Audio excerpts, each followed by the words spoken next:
Cucu wanita kecil dari keluarga terkaya baru saja lahir. Sudah ditukar dengan anak haram oleh ayah menantu.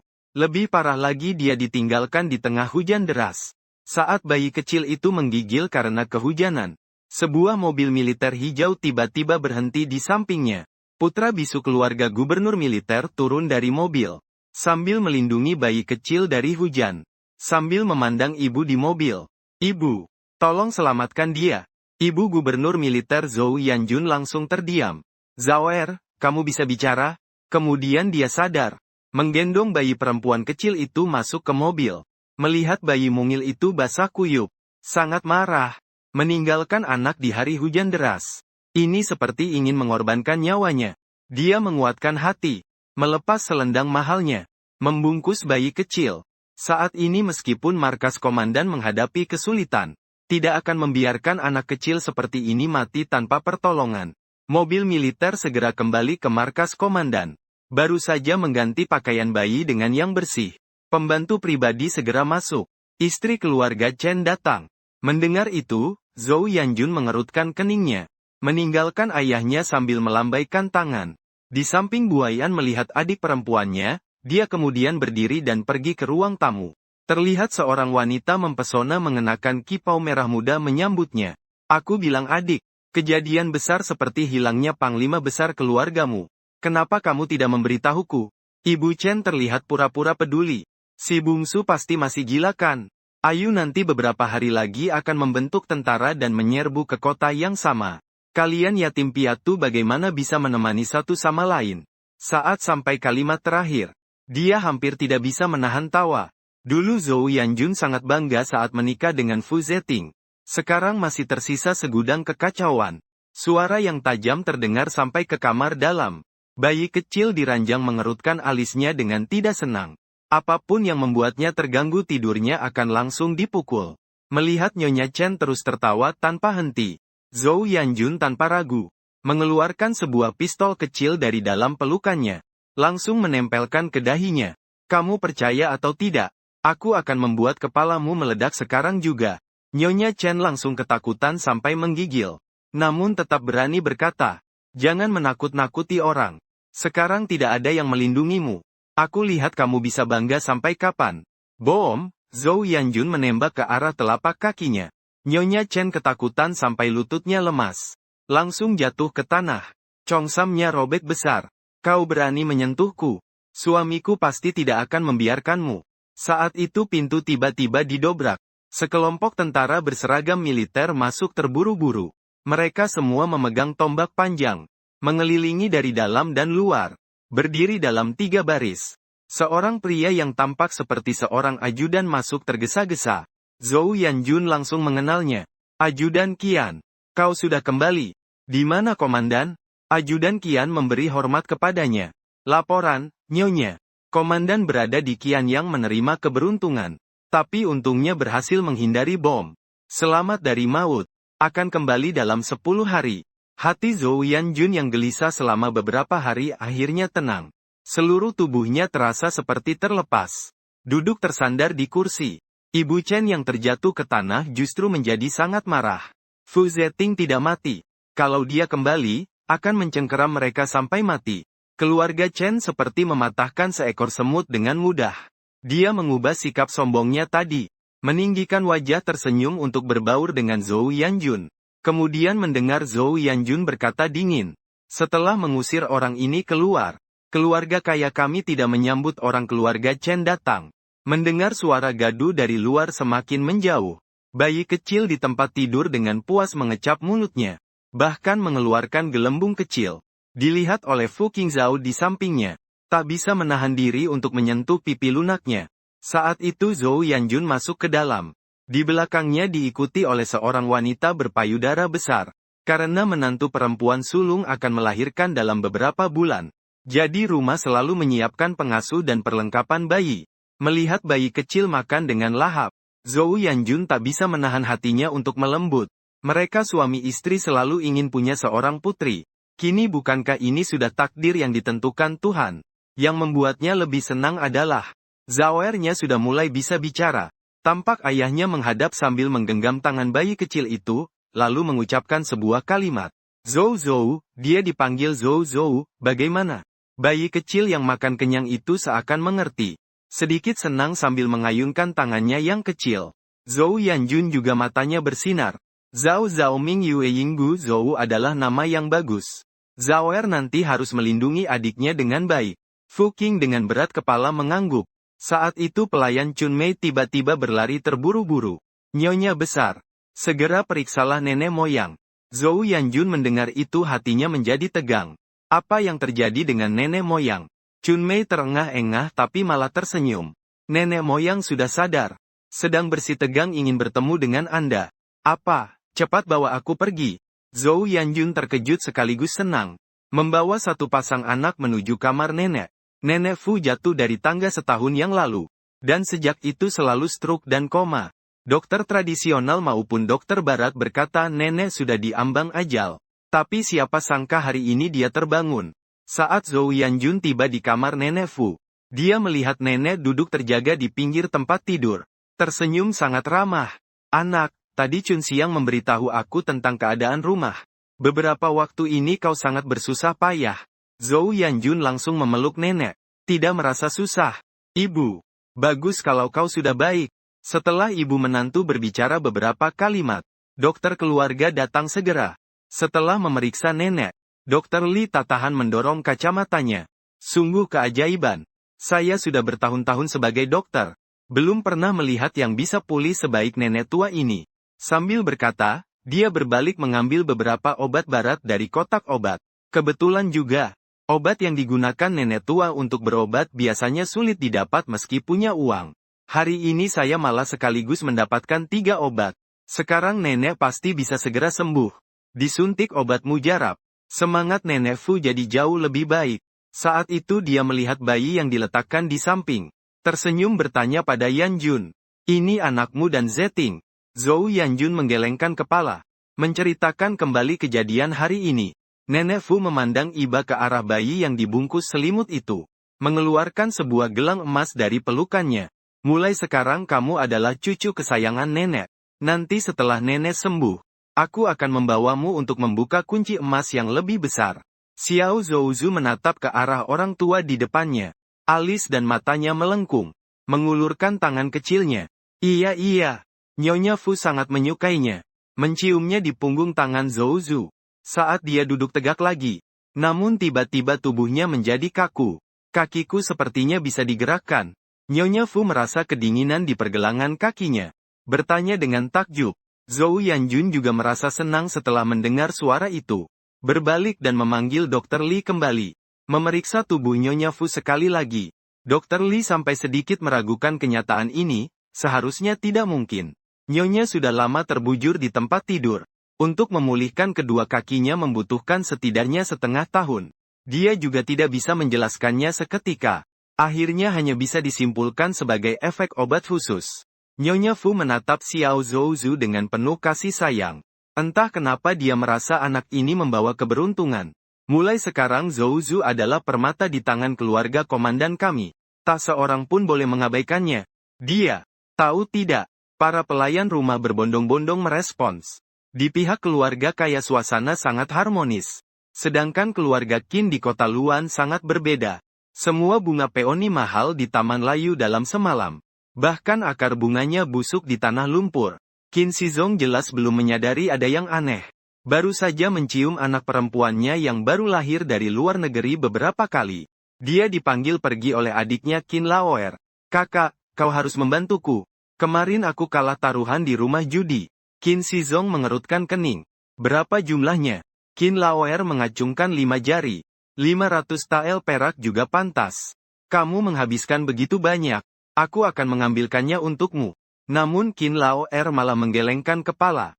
Tidak bukan. Qin Laoer menunduk, tidak berani menatap orang. Itu 500.000, berapa 500.000?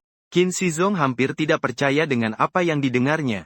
500.000 itu hampir setengah dari nilai dirinya. Dia marah lalu melangkah keluar. Namun entah kenapa kakinya terpilin satu sama lain. Seluruh tubuhnya jatuh di ambang pintu. Kemudian terdengar suara retakan yang keras. Aduh kakiku. Qin Shizong memegang kakinya sambil kesakitan. Seluruh Qin Fu langsung menjadi kacau. Sementara di sini, keluar dari kamar ibu mertua, Xiao Zhouzu menatap dengan mata besar memandangi rumah barunya. Rumah bergaya gabungan barat dan timur ini cukup mewah. Hanya saja terlihat agak suram. Matanya yang hitam berkilau berputar, melirik ke halaman kecil di samping. Sinar matahari yang bercak-bercak menembus semak-semak, menyinari tanah, seolah-olah menaburkan lapisan emas. Dia mengedipkan mata rusa kecilnya dengan puas, lalu tidur dengan tenang. Setelah Zhou Yanjun menenangkan anaknya, dia duduk di depan meja dan mulai menyusun buku akun. Biaya militer suaminya berasal dari pabrik tekstil dan pabrik tepung yang mereka dirikan bersama. Namun sejak anak kedua mereka lahir dan mulai mengirim barang, ditambah berita terbaru tentang kematian atau hilangnya jenderal yang beredar, banyak pekerja menjadi gelisah. Bersikeras ingin mengambil gaji bulan lalu. Orang bisa direkrut lagi setelah pergi. Tapi yang paling kurang sekarang adalah uang koin perak. Jika keributan semakin besar, keluarga kaya mereka benar-benar akan terlambat. Zhou Yanjun sedikit lelah memijat-mijat dahi. Tepat saat itu, tiba-tiba terdengar suara pelayan setia Wan Jun dari luar halaman. Nyonya, cepatlah ke halaman dan lihat. Baru saja Paman Rong membawa beberapa orang ke halaman belakang untuk mencabut rumput. Siapa sangka menemukan beberapa ikan kuning kecil. Ikan kuning kecil. Zhou Yanjun terkejut besar. Berjalan cepat menuju halaman belakang. Terlihat tanah digali dan terbuka beberapa area lumpur hitam. Di bawahnya semuanya berupa potongan emas berkilau. Semua orang menatap dengan terpana. Emas tetaplah emas. Katanya di dalamnya tidak ada uang besar. Kelihatannya memang tidak ada uang besar. Kedua tuan memiliki banyak emas. Sepanjang hidup tidak akan habis dibelanjakan. Mereka saling berbicara satu sama lain. Wajah mereka penuh senyum. Manajer rumah bermimpi tentang tuan-tuan. Aku hanya memiliki barang-barang ini. Apakah kalian mau sisakan sedikit untukku? Cukup sisakan satu saja. Para bandit gunung menatapnya dengan tajam. Apakah kau tahu siapa kami? Masih berani tawar-menawar dengan kami? Sepertinya satu tembakan saja masih kurang. Setelah berkata begitu, mereka mengangkat senjata dan menembak kaki lain pengurus rumah. Pengurus rumah kesakitan sampai hampir pingsan. Apa emas? Apa uang besar? Mana ada yang lebih penting dari nyawa? Akhirnya dia berubah pikiran. Kami tidak menginginkannya. Semua untuk kalian, cepat lepaskan. Kami pergi. Para bandit gunung malah menatap Xiuyin dan tertawa. Kamu boleh pergi, tapi dia harus tetap tinggal. Pengurus rumah mendengar ini dan wajahnya menjadi pucat. Xiuqin dengan mata merah menundukkan kepala lebih rendah. Tolong aku. Aku tidak mau pergi dengan mereka. Pelayan segera melindungi dia dari belakang. Jangan sentuh dia. Para perampok gunung tertawa, baiklah. Kalau begitu kami akan bergerak. Setelah kamu bicara, kamu malah sengaja mengedipkan mata ke pelayan. Pelayan merasa cemas. Segera mengulurkan tangan untuk menahan dari belakang. Kalian ingin melakukan apa? Para perampok gunung mengangkat alis dan tersenyum padamu. Pahlawan menyelamatkan sang cantik. Jadi gantikan dia pergi.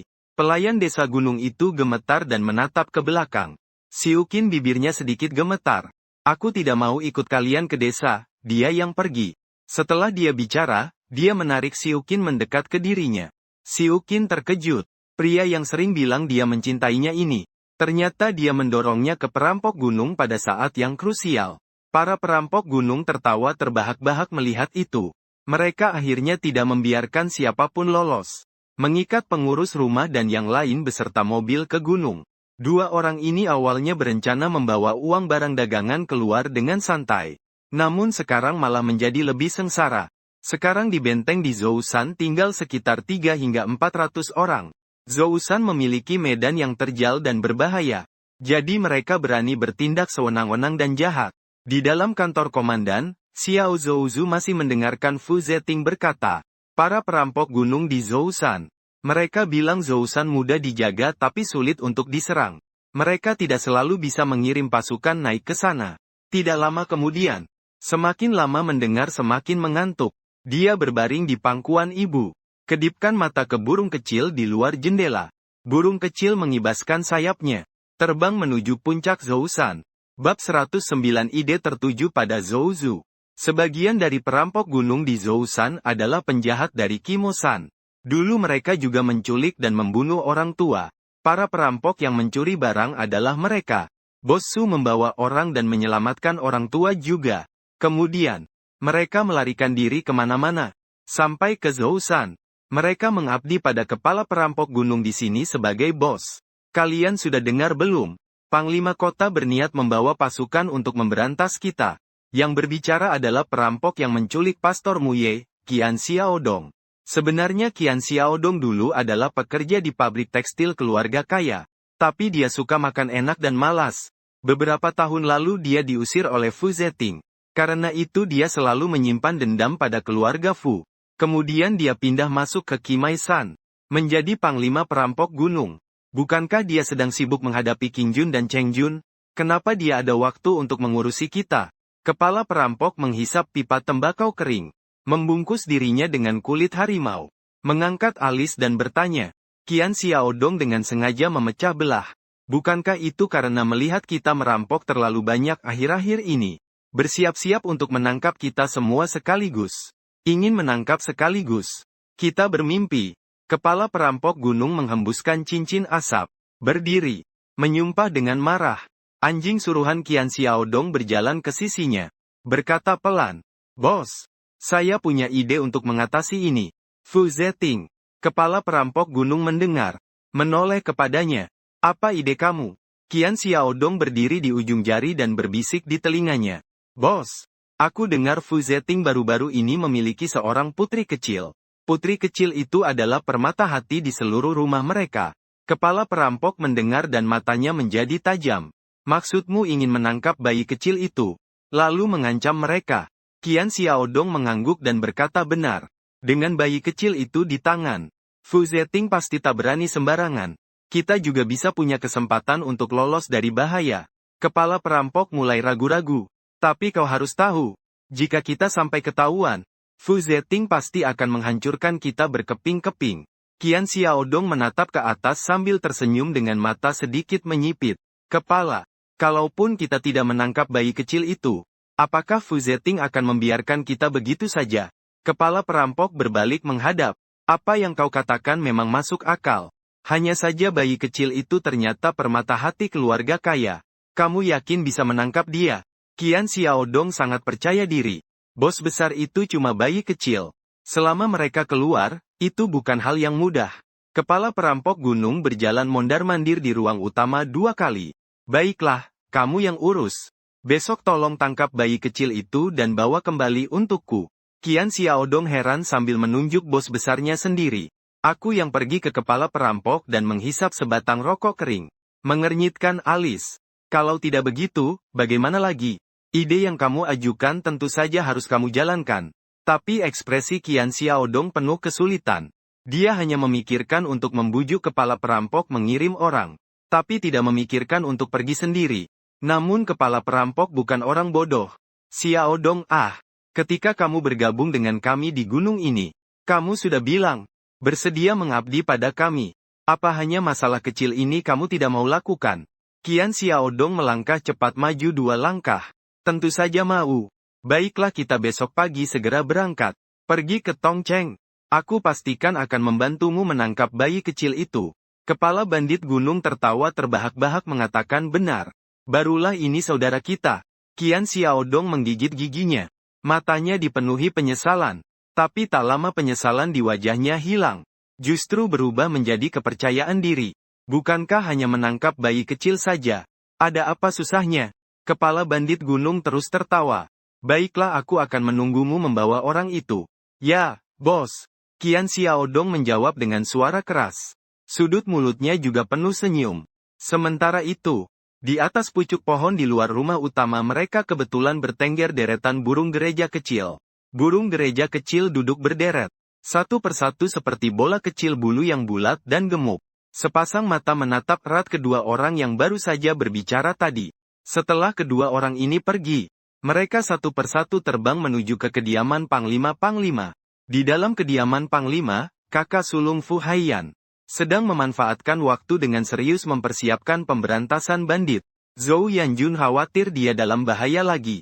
Bersiap membawa Xiao Zhouzu dan Fu Qingzhao bersama-sama ke kuil terdekat, untuk memohon jimat keselamatan baginya. Mendengar Xiao Zouzu harus keluar bermain lagi, tangan kecilnya terus melambai tanpa berhenti. Tanpa disadari sudah 3 bulan berlalu. Kepala kecil dan leher kecilnya jauh lebih lincah daripada dulu. Bisa mengikuti ibu dan kakak-kakaknya berpindah-pindah. Zouzu datang. Kakak kedua menggendong orang tua. Juga mendorong pintu masuk ke dalam rumah. Memanggil Xiao Zouzu. Xiao Zouzu mendengar suara. Berputar dan melihat ke pintu. Matanya yang bulat berkilau. Menghadapkan mata almond bulan sabit dari sang erge. Mulut kecil Alu mengeluarkan bahasa Inggris yang tidak mereka mengerti. Orang tua juga tersenyum sambil menggendongnya. Anak kami Zouzu paling suka erge. Kan? Saat dia baru berbicara, menyadari seseorang menarik ujung bajunya. Melihat ke bawah, ternyata itu adik kelimanya sendiri. Si kecil Woody dengan serius menatapnya. Erge, kamu salah. Zouzu paling suka orang tua kami. Dia juga tertawa geli melihat tingkah lucu adik kelimanya. Kamu bilang apa? Zouzu paling suka ayahmu. Berdiri di ujung jari dan mengulurkan tangan kecil ke Xiao Zouzu. Zouzu, kalau kamu paling suka Wuge. Hanya tersenyum, orang tua awalnya mengira dia hanya bercanda. Siapa yang tahu detik berikutnya? Xiao Zouzu dengan tegas memegang tangan kecil Fu Qingzhao. Mengeluarkan tawa seperti lonceng perak. Orang tua pun menatap terpaku. Ternyata memang begitu adanya. Dia menggenggam Xiao Zouzu. Tangan satunya mengayun-ayunkan Zouzu. Lalu abang kedua bagaimana? Xiao Zouzu memalingkan kepala dan menatap abang kedua. Kembali mengeluarkan tawa yang merdu. Orang tua pun sangat senang melihatnya. Aku memang tahu Zouzu kita paling suka aku ini. Kakak akan membawamu beli permen. Setelah berkata demikian, dia memeluk Zouzu dan bersiap keluar. Bab D110. Selalu merasa ada yang aneh. Fu Qingzhao melangkah dengan kaki kecilnya mengejar. Abang kedua. Tunggu aku. Zhou Yanjun melihat kedua saudara itu berjalan keluar satu persatu. Memanggil mereka dengan suara keras. Muye Zhaoer, kalian masih akan pergi ke kuil? Orang tua juga memeluk Zouzu, berhenti di pintu. Menoleh dan berkata pergi. Tentu saja pergi. Kami akan ke kuil dulu. Lalu ke toko untuk membeli permen untuk Zouzu. Fu Qingzhao mendengar napas terengah-engah di sampingnya. Hanya menyesal dirinya paling muda. Dan paling pendek. Saat melihat Zouzu hanya bisa berdiri di ujung jari kaki. Zhou Yanjun mengenakan selendang. Memimpin Wan Jun. Mengajak ketiga saudara mereka naik mobil bersama. Kuil cukup dekat dengan rumah komandan tentara. Perkiraan hanya memakan waktu 10 menit perjalanan. Xiao Zouzu dalam pelukan kakak keduanya. Baru bersiap memejamkan mata untuk tidur, sudah sampai. Orang tua juga menggendong Zouzu turun dari mobil. Ibu hari ini kebetulan juga memberikan Zouzu jimat keselamatan. Memberkati adik kecil kita agar setiap hari ke depannya berjalan lancar. Damai dan bahagia juga baik untuk pergi. Kita masuk. Zhou Yanjun mengikuti turun dari mobil. Tangan memegang ayahnya Zhao. Ayah menginjak lantai dan melepaskan tangan ibu. Cepat mengejar orang tua yang menggendong Xiao Zouzu. Kakak kedua. Tunggu sebentar. Orang tua saya juga berhenti di bawah pohon bodi. Berbalik dan tersenyum kepada ayah Zhao. Baiklah kakak kedua, tunggu, jangan terburu-buru. Sebagai kakak kedua, dia menyayangi adiknya. Tetapi juga sama menyayangi adiknya laki-laki. Kaisar kecil Wu ini dulu tidak bisa bicara. Seluruh keluarga juga sangat merawatnya karena hal itu. Meskipun sekarang usianya sudah 5 tahun. Namun si kecil lobak di hati kakak kedua sama seperti Zouzu. Semuanya adalah titik yang tidak. Ayah berlari mendekat. Terengah-engah. Orang tua kakak kedua juga mengelus kepalanya. Jangan terlalu terburu-buru lagi. Kakak kedua akan menunggumu, Fu Qingzhao mengangguk dengan patuh. Setelah berbicara, dia segera mengeluarkan sebuah boneka kecil dari sakunya. Memberikan kepada Xiao Zhou. Zhou. Orang tua juga menerima di tangan mereka. Aku mencintaimu. Saat keluar rumah jangan lupa membawa mainan untuk Zouzu. Benar-benar kakak yang baik. Ayah dipuji. Matanya berkilauan seperti bintang. Terlihat sangat senang. Zhou Yanjun maju memimpin mereka menuju tempat untuk meminta jimat keselamatan. Dia dengan khusyuk berlutut di tanah. Berdoa untuk keselamatan Fu Haiyan dan Zhou Zhou. 3 kali sujud dan 9 kali membungkuk. Hanya untuk memohon keselamatan mereka sepanjang hidup. Bel di kuil berbunyi. Aroma kayu cendana yang kuat menyebar di mana-mana. Para peziarah satu persatu masuk, kemudian satu persatu keluar. Di bawah pohon beringin tak jauh dari kuil ini, dua orang mengintai dengan mencurigakan di pintu kuil. Baru saja aku lihat orang dari markas komandan menggendong gadis kecil itu masuk. Qian Xiaodong memegang kepalan tangan erat-erat. Apakah orang tua dan kakek ada di sana? Ya, namun kepala mereka. Ada tentara di belakang mereka, kita tidak bisa mendekat. Adik agak takut untuk bertindak. Qian Xiaodong menepuk keras belakang kepala adiknya. Tentu saja kita tidak boleh terang-terangan mencuri. Harus mencari waktu yang tepat untuk pergi. Kita akan menyusup ke dalam kuil terlebih dahulu. Baik, buah tangan. Mereka berdua menyamar sebagai peziarah, satu di depan satu di belakang, memasuki kuil. Saat itu, Zhou Yanjun sudah membawa 3 saudara kandung. Datang ke ruang meditasi belakang untuk beristirahat. Di sini tersedia bahan-bahan. Zhou Yanjun tidak makan. Sebaliknya memberi Xiao Zhouzu minum sedikit air. Mulut Xiao Zhouzu mengembung. Gluk-gluk. Minum sekitar setengah gelas air. Adik perempuan benar-benar haus. Orang tua juga mengeluarkan sapu tangan untuk mengelap sudut mulut Xiao Zhouzu. Mata bulat kecil Xiao Zhouzu melihat keluar jendela sekali. Di luar jendela adalah barisan bambu. Di depan bambu adalah kuil. Qian Xiaodong membawa adiknya mengikuti kerumunan masuk ke dalam kuil. Beribadah berulang kali kepada patung dewa di dalam. Keduanya dengan mata mencuri lihat sekeliling. Berusaha mencari sosok Xiao Zhouzu. Saat itu beberapa burung pipit tiba-tiba terbang keluar kuil. Burung pipit itu hinggap di patung dewa. Mengibaskan sayapnya. Sepasang mata itu tertuju pada mereka berdua. Qian Xiaodong sedang bersiap untuk berdiri. Patung batu mulai goyah. Seolah-olah kapan saja bisa roboh menimpa mereka. Adik kecil merasa ada yang tidak beres. Memandang ke depan sambil mengangkat kepala. Terlihat sepasang mata di patung itu tepat menghadap dirinya. Dia merasa merinding. Langsung meraih lengan dan kaki Qian Xiaodong. Lebih baik kita pergi saja. Melakukan hal buruk di sini terasa sangat tidak nyaman. Bab 111. Kepala yang dikirim langsung ke pintu. Qian Xiaodong melotot padanya. Kita sudah membunuh begitu banyak orang. Apa masih ada yang perlu ditakuti? Ayo pergi. Cepat berangkat ke ruang meditasi di halaman belakang. Aku tidak percaya tidak akan ada kesempatan membawa anak itu pergi. Aoer, bolehkah aku tidak pergi? Adik kecil malu-malu, agak enggan pergi, namun tetap dibawa ke halaman belakang oleh Qian Xiaodong. Di halaman belakang terdapat hutan bambu yang luas. Untuk pergi ke ruang meditasi harus melewati hutan bambu.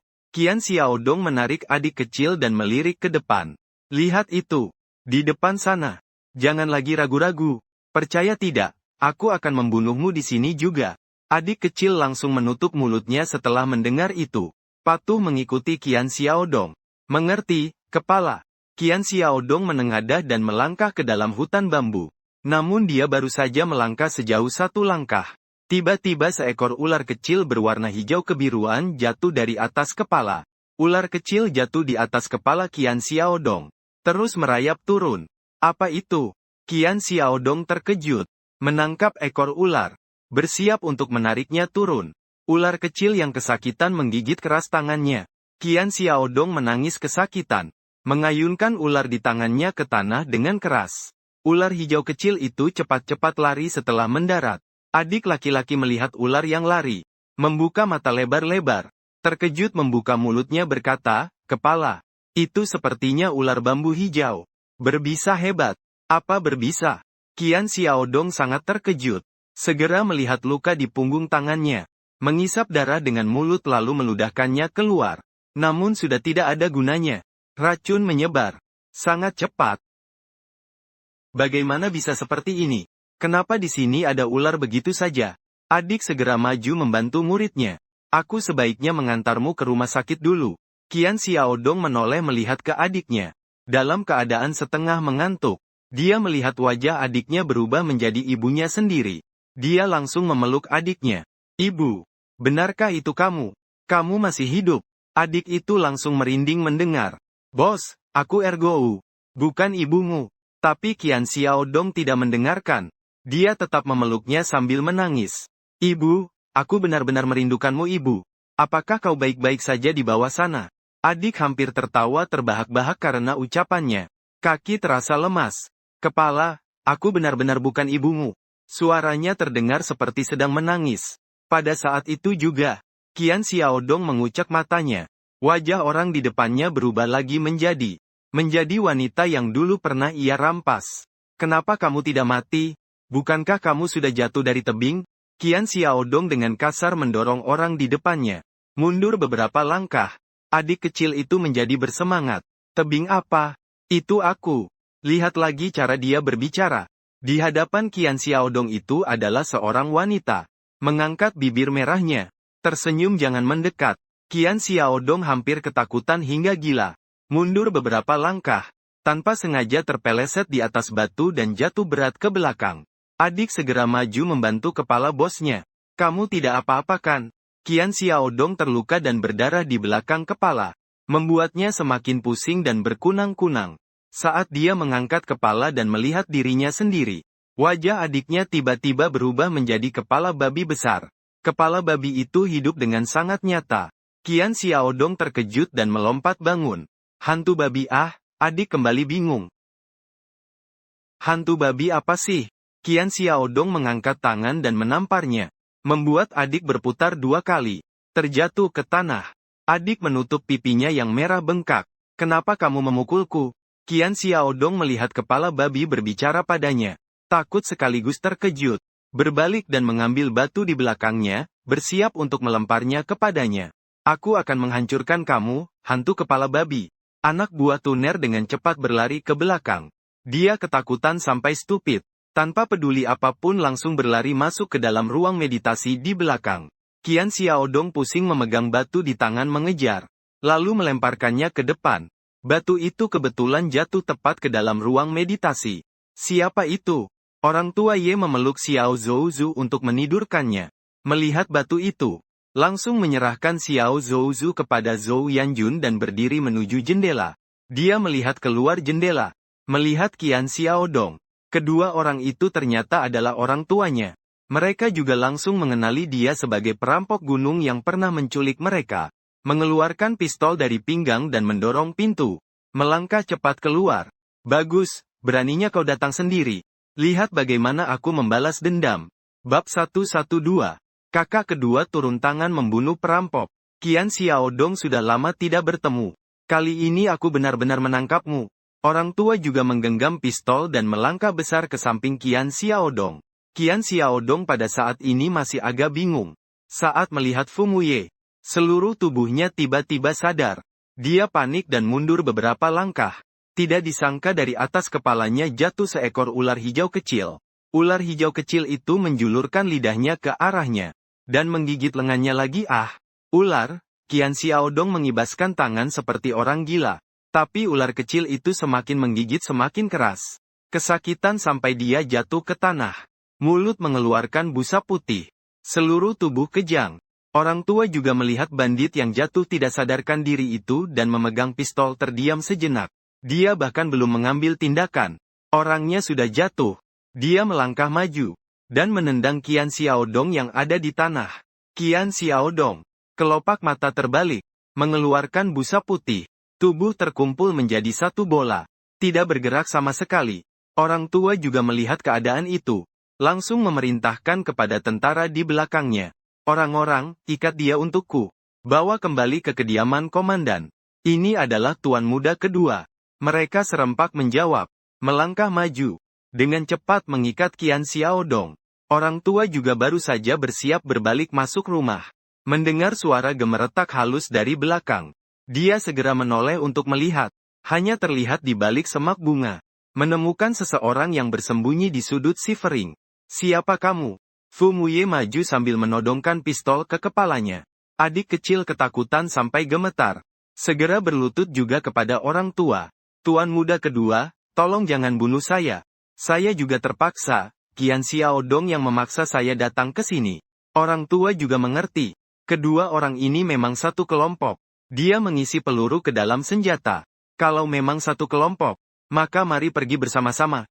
Keringat dingin mengalir deras di punggung adik kecil. Tuan muda kedua, tolong jangan bunuh saya.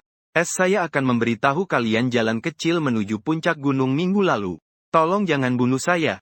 Orang tua juga agak menurunkan senjata. Jalan kecil ke gunung. Adik kecil terus mengangguk. Benar sekali. Jalan di Zhoushan terjal dan berliku.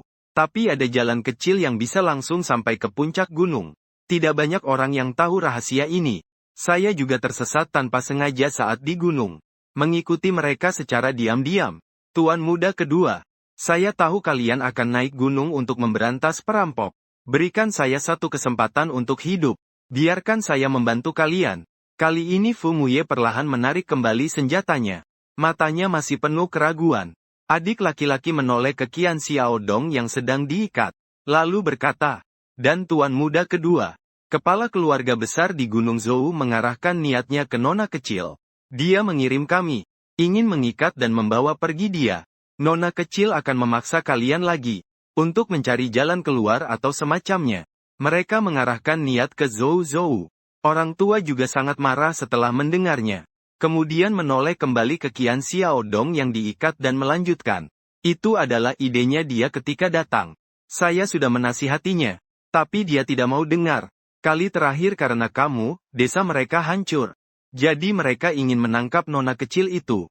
Membunuhnya untuk membalas dendam. Orang tua juga begitu mendengar mereka ingin membunuh Zhou Zhou. Amarah mereka langsung memuncak. Berbalik menghadap orang di belakang berkata untuk berhenti. Para prajurit sebelumnya bersiap membawa Qian Xiaodong yang sudah terikat ke bawah. Mendengar perintah Fu Muye. Mereka semua berhenti. Orang tua juga melangkah cepat.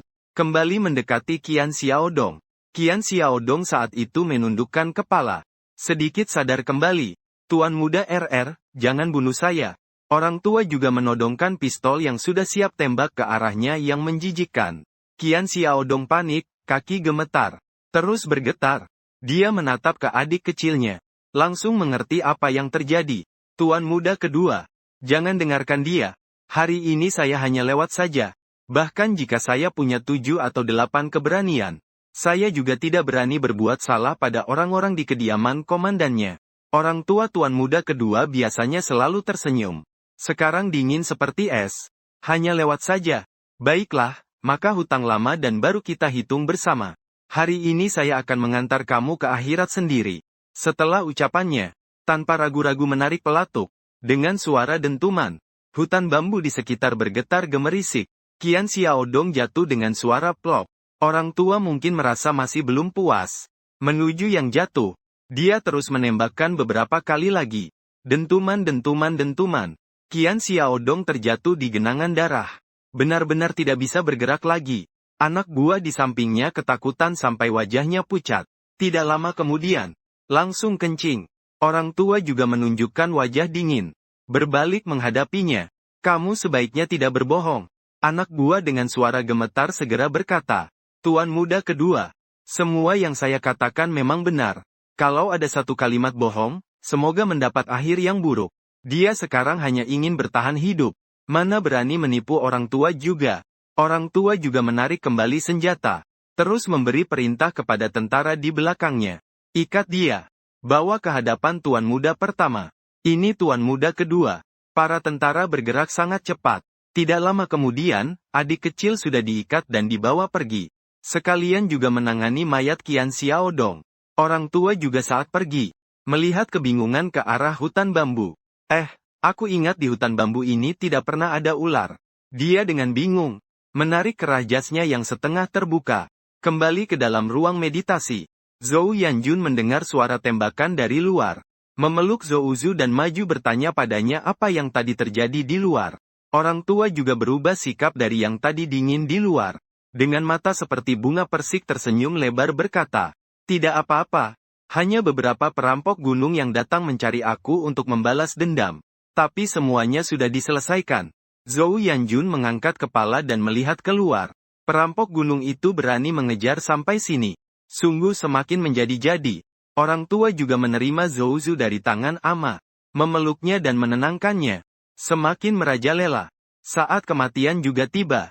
Malam ini kakak pasti akan ke gunung dan membasmi mereka semua. Kamu setuju kan? Zhou Zhou. Dia berkata sambil tersenyum kepada Xiao Zhou Zhou dan bertanya. Bab 113. Zhou Zhou mengurus. Kalian tenang saja. Xiao Zhou Zhou memandang kakak kedua dengan mulut terbuka. Ingin berbicara. Namun hanya bisa mengeluarkan suara awo-awo. Tangan kecilnya juga mengikuti hui-hui. Zhou Yanjun melihat dan tersenyum berkata, Zhou Zhou keluarga kami bilang bisa. Pasti bisa. Menjelang malam, Zhou Yanjun khawatir kembali ada perampok gunung. Membawa Zhou Zhou dan ayah mengajak mereka kembali ke rumah jenderal. Mereka baru saja kembali. Fu Zeting dan Fu Haiyan sedang bersiap keluar. Kedua orang mengenakan seragam militer.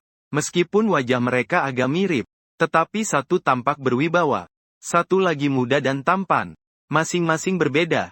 Fu Zeting menerima Zhou Zhou dari tangan Zhou Yanjun. Malam ini aku dan Haiyan akan ke Zhoushan. Jika tidak ada halangan, seharusnya besok pagi akan kembali. Zhou Yanjun mengeluarkan jimat keselamatan yang diberikan kepada mereka. Memberikan kepada Fu dan Haiyan untuk disimpan di badan. Untuk doa keselamatan, Fu Zeting menerima itu di tangannya. Dengan hati-hati memasukkannya ke dalam pelukan. Lalu menciumnya di tangan kecil Zhou Zhou. Tunggu ayah kembali. Tangan kecil Zhou Zhou yang lain mengusap wajahnya. Mengeluarkan suara iya. Seperti sedang menjawab. Fu Zeting dengan berat hati mengembalikan Zhou Zhou ke Zhou Yanjun. Berbalik dan memberikan jimat keselamatan yang lain kepada Fu Haiyan. Fu Haiyan menerima di tangannya. Menghadap Zhou Yanjun berkata, Mama Xiao Yu, terima kasih atas kerja kerasmu. Zhou Yanjun tersenyum dan berkata, tenang saja. Dengan Mama di sini, pasti dia baik-baik saja. Meskipun hanya pergi memberantas perampok. Tapi setelah naik ke gunung itu seperti menggunakan senjata asli. Tidak berbeda dengan pergi ke medan perang. Zaman sekarang memang seperti itu. Tubuh dibungkus kulit kuda setelah mati. Asap mesiu dan hujan peluru. Keluarga Fu beruntung. Fu Zeting dan Fu Haiyan bisa lolos dari kematian. Berbeda dengan keluarga Ruan yang dua putranya susah payah belajar di luar negeri. Setelah selesai belajar dan kembali, justru mati di bawah tembakan musuh. Setelah mengalami semua ini, Zhou Yanjun sudah tidak seperti dulu yang penakut. Dia sangat yakin bahwa mereka berdua pasti akan kembali dengan selamat. Xiao Zhouzu mengikuti kakak kedua. Kakak ketiga dan kakak kelima mengantar ayah dan kakak tertua keluar rumah bersama. Saat mereka pergi, langit sudah gelap sepenuhnya. Malam itu, Nyonya Tua Fu juga tidak tidur sejenak pun. Dia beribadah di kuil Buddha sepanjang malam. Zhou Yanjun juga tidak tidur sama sekali sepanjang malam. Dia membawa Xiao Zhouzu menemani Du Xiaoyu. Du Xiaoyu akan melahirkan dalam waktu setengah bulan lagi. Harus merawat mereka dengan dekat. Dua ibu dan menantu itu berbaring di satu tempat tidur. Kamu lihat aku lihat kamu. Akhirnya Du Xiaoyu tak tahan lagi dan memeluk erat Zhou Yanjun. Ibu, jangan terlalu lelah. Tidurlah lebih awal. Zhou Yanjun memeluknya dengan lembut. Menyentuh lembut rambutnya. Kamu juga tidurlah lebih awal. Besok pagi Haiyan sudah bisa kembali. Du Xiaoyu dibawa penghiburannya. Ekspresi tegangnya perlahan melembut. Xiao Zhou berbaring di dalam buaian di samping mereka. Menatap anggur bulan purnama yang tergantung tinggi di luar jendela. Matanya berkilauan, mulut kecilnya tersenyum tipis. Di puncak gunung Zhoushan, kepala perampok gunung masih minum dengan nafsu. Makan daging dengan lahap. Qian Xiaodong. Kenapa orang itu belum menangkap gadis kecil di rumah gubernur militer? Apakah dia kabur tanpa sepengetahuan kita? Kepala besar tidak sengaja menculik anak kedua dari rumah gubernur militer. Mana berani kabur? Kepala perampok gunung tersenyum setelah mendengar itu. Betul juga, kalau dia tidak tinggal di gunung kita, bagaimana bisa terkenal? Setelah berkata begitu, bangkit dan menepuk 100. Bagaimana dengan di rumah gubernur militer? Ada perkembangan? Saudara di samping kembali. Sepertinya bilang sudah keluar kota. Kakak, jangan khawatir. Mereka malam ini sekalipun datang, juga tidak bisa naik ke gunung. Kepala perampok gunung tertawa terbahak-bahak berkata, itu sudah pasti. Jalan gunung kami curam dan berbahaya. Selain itu ada jebakannya. Kalau mereka naik juga hanya jalan buntu menuju kematian. Kita lebih baik tidur dengan tenang. Minum-minum, minum-minum. Setelah dia berkata, mengangkat botol minuman. Menyadari botol sudah kosong. Berbalik dan memerintahkan bawahan di samping. Pergi ambil beberapa kendi minuman lagi. Sekalian bagikan juga untuk saudara-saudara semua. Baik, kakak. Seorang yang mengenakan pakaian abu-abu. Mata sipit yang berkerut. Bawahan tersenyum dan mundur. Dia berbalik ke gudang anggur di halaman belakang untuk mengambil anggur. Saat baru datang, dia melihat sekelompok burung pipit terbang keluar dari dalam. Dia mengangkat tangan dan melambaikan tangan. Sungguh aneh. Kenapa beberapa hari ini tiba-tiba banyak burung seperti ini? Besok harus menangkap beberapa dan memanggangnya untuk dimakan. Setelah berkata begitu, dia berjalan menuju gudang anggur. Begitu masuk, dia melihat semua kendi anggur di dalam ternyata pecah semua. Semua anggur di dalamnya tumpah keluar. Dia melangkah cepat ke depan. Ingin menutup dengan tangan tapi tidak bisa menutupnya. Aku bilang kenapa tiba-tiba banyak burung seperti ini. Kelihatannya burung-burung ini datang untuk mencuri dan meminum anggur. Mereka mematuk dan memecahkan semua kendi anggur kita. Apa yang harus dilakukan ini? Bos masih ingin segera minum anggur. Dia panik dan berputar-putar. Memeriksa lagi di dalam sekali lagi. Tidak ada satupun kendi arak yang bagus. Bagaimana bisa seperti ini? Burung-burung ini sebegitu hebatnya. Adik kecil bingung. Saat itu seseorang di luar gudang arak mendesak, sudah selesai belum? Ketua sedang di luar mendesak untuk minum arak. Adik kecil cemas. Berbalik mencari-cari di sekitar gudang arak. Dia ingat sebelumnya ketua menyimpan sebatch obat arak. Dalam pencariannya yang tak kenal lelah. Benar-benar ditemukan di ruang bawah tanah. Akhirnya menemukan sebuah kendi besar obat arak. Obat arak itu berisi ular berbisa dan kalajengking. Selain itu ada ginseng dan bahan obat tradisional lainnya. Itu dirampas kepala perampok gunung beberapa tahun lalu dari suatu keluarga. Ular berbisa di dalamnya adalah ular cincin perak yang langka. Melihatnya saja sudah tahu sangat bergizi. Itulah sebabnya kepala perampok gunung terus enggan meminumnya. Disimpan di dalam gudang arak. 1 atau 2 tahun. Bab 114. Menangkap pencuri dengan mudah. Adik kecil melihat kendi minuman obat ini. Sangat senang. Segera mencari kendi minuman yang bagus. Mengeluarkan minuman di dalamnya. Kemudian memberikannya kepada para kepala bandit gunung. Kepala bandit gunung menerima kendi minuman. Menuangkan segelas minuman. Mencium aromanya. Minuman hari ini cukup bagus. Adik kecil merasa tidak tenang. Tidak menjawab. Hanya sibuk menuangkan minuman untuk mereka. Kendi besar minuman tersebut.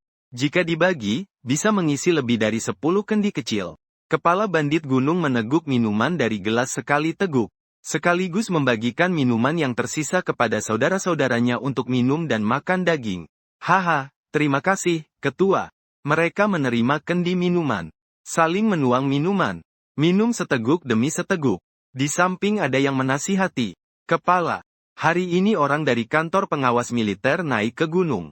Mungkin lebih baik minum sedikit saja. Kepala perampok gunung melirik botol minuman di sampingnya.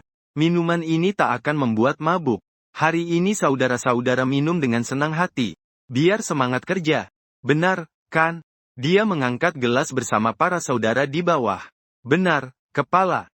Saudara-saudara mengangkat gelas mengiyakan. Kemudian menenggak habis minuman dalam gelasnya.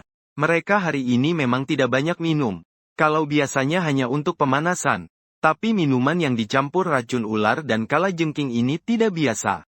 Setelah kepala perampok minum 3 gelas. Tiba-tiba merasa perutnya sakit samar. Dia menahan perutnya, agak susah minum. Hari ini kenapa ya? Kenapa tiba-tiba sakit perut? Kepala geng, apakah makanannya menjadi buruk? Bawahan di sebelah bertanya. Kepala perampok menggelengkan kepala. Tidak benar. Daging dan minuman hari ini semuanya segar. Sesaat setelah dia bicara, sakit di perutnya tiba-tiba semakin parah. Wajahnya perlahan menjadi pucat. Ya ampun. Perutku, perutku. Kepala perampok memegang perutnya dan jatuh dari kursi. Tak lama kemudian, mulai muntah busa putih. Orang-orang di sekitarnya terkejut. Segera maju untuk menahannya. Kepala geng, apa yang terjadi denganmu? Kepala perampok terlalu sakit untuk berbicara. Tak lama kemudian, pojok mulut menampilkan darah hitam. Adik-adik melihat dan tak bisa tidak menebak kepada ketua. Apakah kau mungkin keracunan? Kepala perampok pegunungan membelalak dan terdiam. Keracunan. Bagaimana mungkin aku keracunan? Hari ini aku makan, saudara-saudara juga makan. Kata-katanya belum selesai. Adik-adik di bawah juga satu persatu jatuh ke tanah. Aduh perutku aduh. Perutku sangat sakit sekali. Mereka jatuh ke tanah sama seperti kepala perampok pegunungan. Awalnya mulut mengeluarkan busa putih, kemudian muntah darah hitam. Tidak lama kemudian, beberapa adik yang menopang kepala perampok pegunungan juga mulai sakit perut. Kepala perampok pegunungan panik sekali. Ini terjadi apa? Seorang adik yang jatuh menunjuk ke guci anggur dan berkata, "Ketua, itu anggur. Pasti ada yang meracuni anggur itu." Kepala bandit gunung dengan susah payah bangkit, memegang kendi minuman dan melihat ke dalam. Terlihat di dalam masih mengambang beberapa akar ginseng. Dengan cepat dia menarik adik kecil yang membawa minuman. "Minuman apa ini? Kenapa ada sesuatu di dalam minuman? Kau yang membawa minuman ini?" Adik kecil dengan panik menjawab, "Bos besar, ini adalah obat minuman di gudang minumanmu." Wajah kepala bandit gunung menjadi pucat seperti besi. Tangan gemetar tak berhenti. "Bodoh, obat minuman itu sudah direndam bertahun-tahun. Ular di dalamnya sangat beracun. Sudah tidak boleh diminum sejak lama. Aku menyimpannya hanya untuk melihat ular di dalamnya. Siapa bilang kau bisa minum itu? Apa kau ingin meracuni aku?" Adik kecil memegang perutnya dan suaranya gemetar. "Kembali ke bos besar. Aku juga tidak tahu minuman ini tidak bisa diminum." Kepala bandit gunung melemparkannya berat ke tanah. Mengangkat kepala dan melihat ke sekeliling. Menemukan semua saudara-saudaranya telah keracunan. Jatuh tersungkur. Dia seolah-olah seluruh tubuhnya telah terkuras. Jiwanya jatuh berat ke tanah. Sial, sial. Jika saat ini orang dari kantor jenderal berhasil naik ke gunung, maka kita semua sudah selesai. Bawahan di samping merangkak ke hadapannya. "Bos, jangan buru-buru. Mungkin malam ini mereka tidak bisa naik ke gunung. Kita cari dokter dulu." Kepala bandit gunung mulai menyalakan harapan di hatinya. Mendengar itu, dia mengangguk-angguk terus setuju. Cari dokter dulu. Namun saat ia hendak bangun, tiba-tiba dari depan muncul obor yang terus-menerus. Berikutnya terdengar dentuman tembakan. "Kakak besar. Mereka semua ada di sini." Bab 115. "Kakak emas, tolong terima ini." Bersamaan dengan suara tembakan yang terdengar, para perampok gunung satu persatu terkejut. Bagaimana bisa seperti ini? Kenapa mereka bisa naik ke gunung? Tidak mungkin, benar-benar tidak mungkin. "Kepala, sekarang kita harus bagaimana?" Kepala perampok gunung susah payah bangkit. "Apalagi yang bisa kita lakukan? Lari." Mereka semua diracun. Meski bisa berdiri, tapi tidak bisa lari. Tidak berjalan beberapa langkah.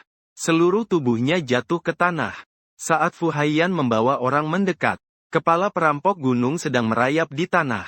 Menggunakan seluruh tenaga untuk berlari, Fu Haiyan menatap tajam dengan mata dingin. Tidak ragu-ragu, menembakkan pelatuk ke arah kepala perampok gunung yang di tanah. Tembakan berbunyi beberapa kali. Kepala perampok gunung jatuh ke tanah. Memalingkan kepala menatap Fu Haiyan. Sepasang mata yang penuh dengan darah. Dengan marah menatapnya. Seperti ingin memakan orang. Sayang kalian, dia belum selesai bicara. Sudah kehilangan napas. Para anak buah melihat tuannya sudah mati. Satu persatu kehilangan semangat untuk berjuang. Satu persatu mengangkat tangan menyerah. Fu Haiyan menarik kembali senjatanya. Dengan mata serius menatap mereka satu persatu. Dengan suara tegas berkata, "Tangkap semuanya. Bawa mereka ke bawah, Tuan Muda." Para tentara serempak menjawab, menggendong senapan. Membawa semua perampok gunung yang sakit-sakitan di bawah sana. Fu Haiyan membawa sebagian tentara terus menyerbu ke belakang kamp perampok gunung. Di belakang kamp ada sebuah gudang. Di dalamnya penuh dengan barang rampasan perampok gunung. "Da Sao, kamu cepat datang lihat." Wakil perwira depan memanggil. Fu Haiyan melangkah besar-besar. Terlihat sebuah pintu kecil terbuka. Di dalamnya ternyata penuh kotak merah besar. Wakil perwira Kian masuk ke dalam. Membuka kotak merah besar ini. Terlihat di dalamnya penuh emas berkilau. "Da Sao, di sini semuanya ikan kuning kecil." Wakil perwira Kian berkata heran.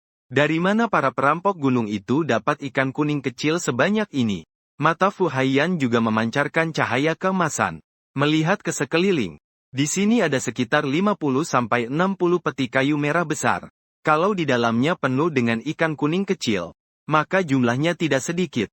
Letnan Kian membuka semua ini untuk diperiksa.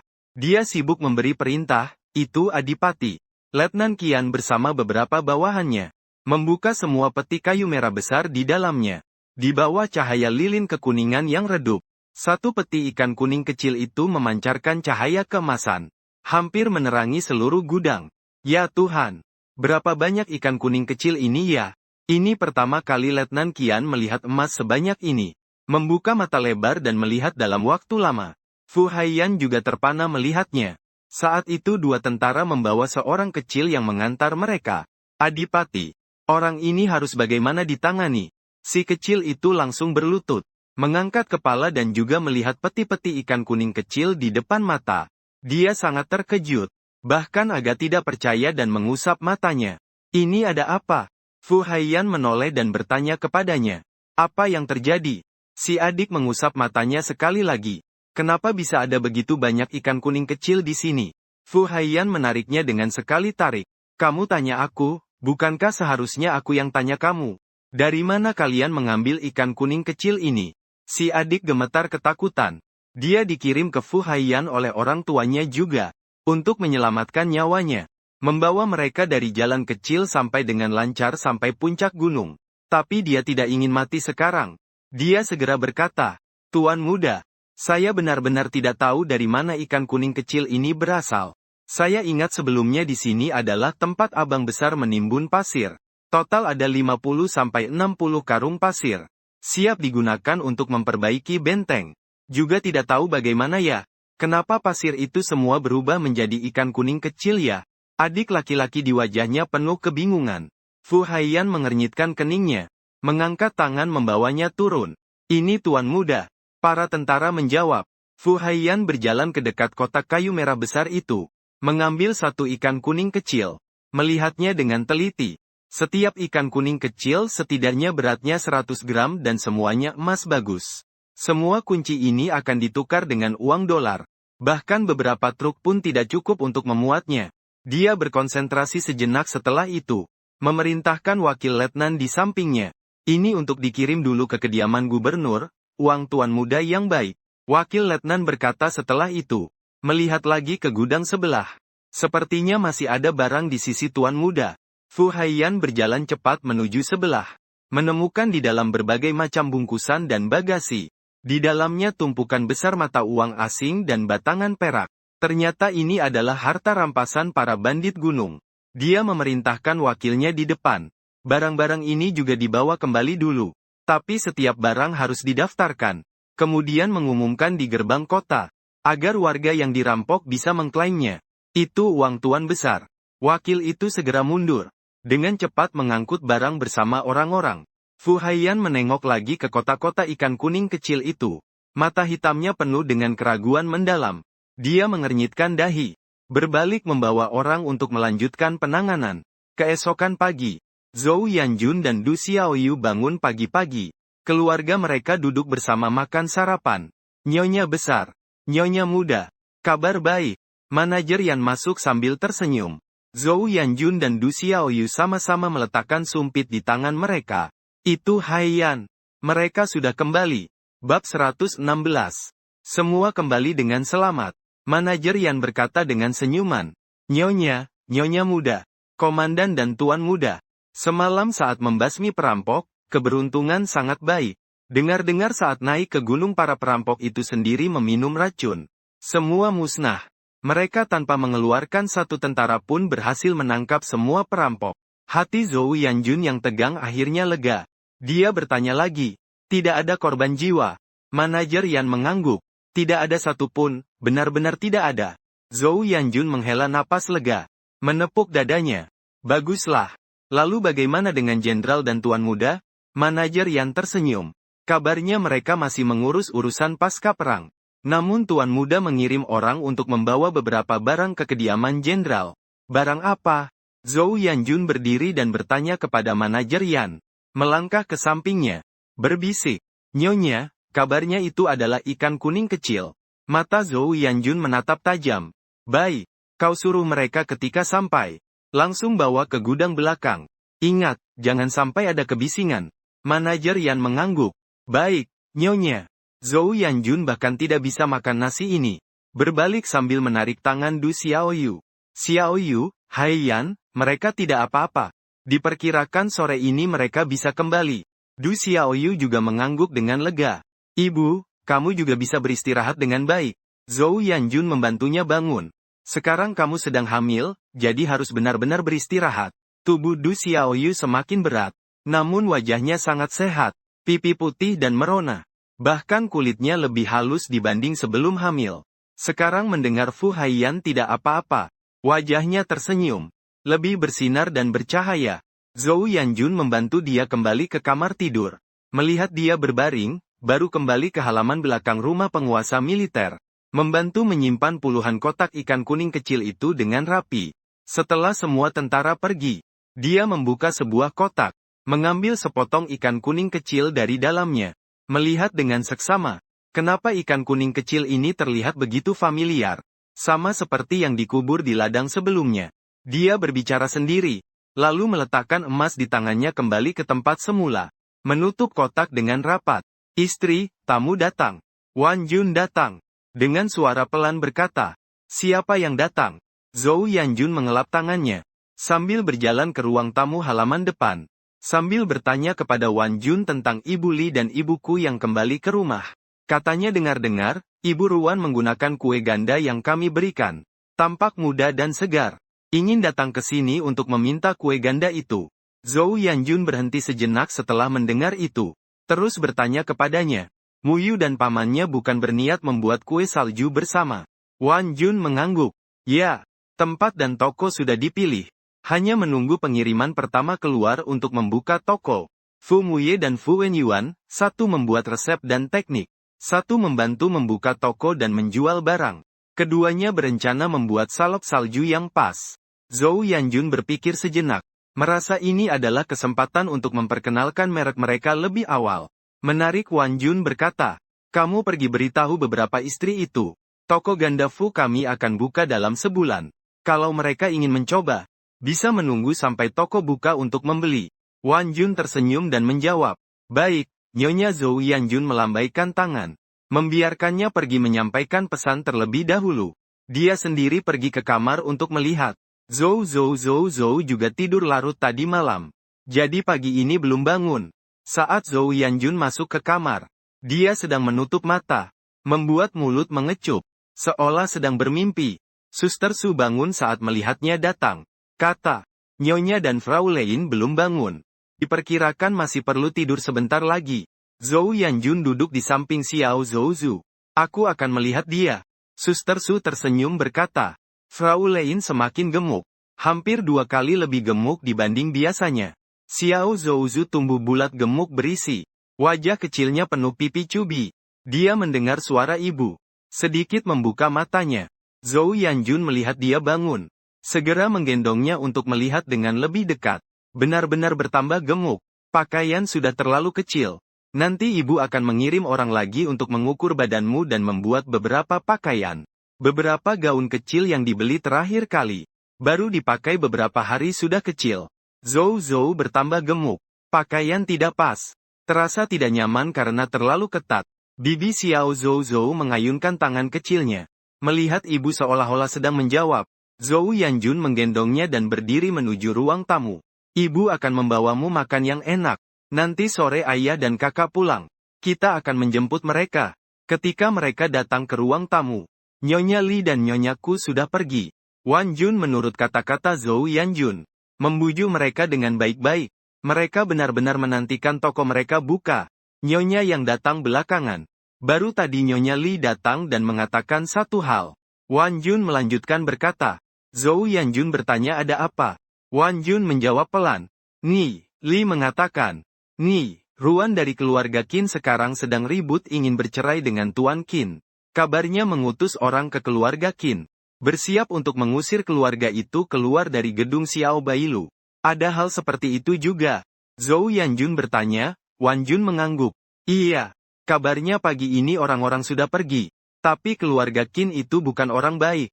Sampai sekarang belum juga diusir. Zhou Yanjun berdiri dan berjalan. Ayo kita lihat. Wan Jun bertanya dengan ragu kepada Ni. Ini kamu di bab 117. Ibu pergi mengajak orang untuk mengalahkan pria tak berguna. Zhou Yanjun berkata. Soal salep salju itu juga bisa dibilang Ni. Ruan sudah membantu saya. Kita juga pergi membantu dia. Melawan keluarga Qin harus dengan keras. Wan Jun tersenyum manis. Bilang baik, Nyonya. Aku akan segera menyiapkan mobil. Zhou Yanjun bersiap menyerahkan Zhou Zu yang di tangan ke pengasuh Su. Namun tak disangka tangan Zhou Zu terus menggenggam kerah bajunya. Zhou Yanjun bertanya dengan bingung pada Zhou Zu. Kamu ingin ikut bersama kami? Meskipun Xiao Zhou Zu tidak berkata apa-apa, tapi mata besarnya yang berair, penuh dengan keinginan. Zhou Yanjun tidak tega menolak. Tersenyum lembut berkata baiklah. Mama akan membawamu pergi. Tapi kamu harus makan dulu. Setelah berkata, dia tetap menyerahkannya kepada tangan pengasuh Su. Xiao Zhouzu memeluk pengasuh dan minum dengan lahap. Seolah terburu-buru waktu. Berteguk beberapa kali lalu kenyang. Mungkin karena makan terlalu cepat. Telah beberapa kali cegukan. Zhou Yanjun menggendongnya. Menyandarkannya di bahunya dan dengan lembut menepuknya. Jangan buru-buru, jangan buru-buru. Ibu menunggumu. Wajah Xiao Zuzu bersandar di bahunya sambil cegukan panjang. Seketika merasa nyaman. Zhou Yanjun mengambil selendang. Mengajak Wan Jun naik mobil bersama. Saat pergi, juga membawa satu kelompok tentara bersenjata. Tentara-tentara ini ditinggalkan Fu Zeting di markas gubernur untuk melindungi mereka. Masing-masing orang di pihak Zhou Yanjun juga adalah sosok hebat. Mereka beramai-ramai tiba di depan pintu keluarga Qin. Terlihat Nyonya tua Qin yang lumpuh terbaring di depan gerbang gedung putih kecil. Berteriak marah. Ruan Mianxing, kamu belum cerai dengan anakku. Ini adalah rumah keluarga Qin kami. Kami tidak akan pergi. Hari ini kecuali aku mati. Kalian jangan berharap mengusir kami pergi. Zhou Yanjun menurunkan jendela dan melihat keluar. Tersenyum sinis berkata, orang tua ini setengah lumpuh. Tetap saja begitu galak. Wan Jun berkata pelan. Nyonya Qin dulu juga tidak akur dengan nyonya tua kami. Tapi karena identitas kami di kantor pengawasan militer, dia tidak berani bertingkah macam-macam. Tapi dia tidak segan-segan mengintimidasi Nyonya Ruan. Terutama karena Nyonya Ruan belum hamil. Selama bertahun-tahun dia dipaksa meminum berbagai ramuan oleh dia. Zhou Yanjun membela dengan tidak adil. Sambil menunjuk beberapa obat kebiasaan. Kenapa tidak membuat anak laki-lakinya juga minum obat? Mungkin anak laki-lakinya itu yang tidak bisa punya anak. Wan Jun menggeleng. Tidak seperti Nyonya Ruan. Bukankah dia sudah memiliki seorang putri? Baru saja dia berkata, Qin Shizong. Memegang seorang bayi kecil di depan pintu. Berbicara kepada Ruan Mianxing. Muda. Aku tahu aku salah. Tolong lihat untuk Lina. Maafkan aku kali ini saja. Ruan Mianxing melihat anak di tangannya dengan ekspresi datar dan berkata, Qin Shizong. Aku sudah mengumumkan perceraian kita di koran. Kamu dan aku tidak ada hubungan lagi. Sekarang kamu beserta orang-orangmu. Segera pindah dari kamarku. Rumah ini selalu menggunakan nama keluarga Ruan. Bukan Qin. Qin Shizong memegang anak di tangannya. Marah sampai gigit gigi.